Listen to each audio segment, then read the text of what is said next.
Here we're looking at solving linear equations by balancing. So to start off with, let's ask ourselves what's happened to x in this instance.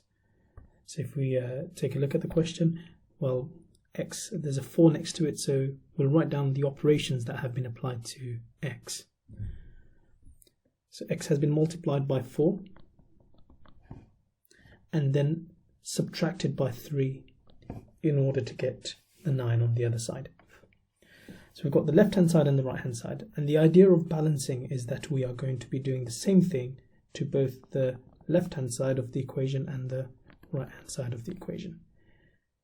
So this equal sign is our middle of the balance. So whatever we do on the left hand side, as long as we do the same to the right hand side, our equation will remain balanced, and what we then form is another equivalent equation to the original one that we started off with.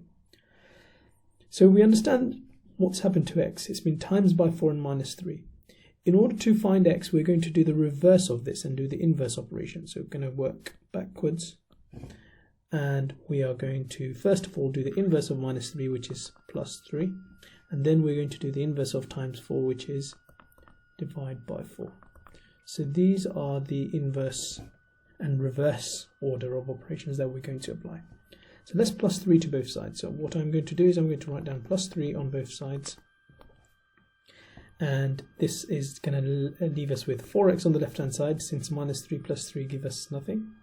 Put the equal down in the middle, and then 9 plus 3 gives us 12. So we've done the plus 3. Now I'm going to divide both sides by 4. Divide both sides by 4. 4 divided by 4 is 1, so I'm left with x on the left hand side. 12 divided by 4 is 3 on the right hand side.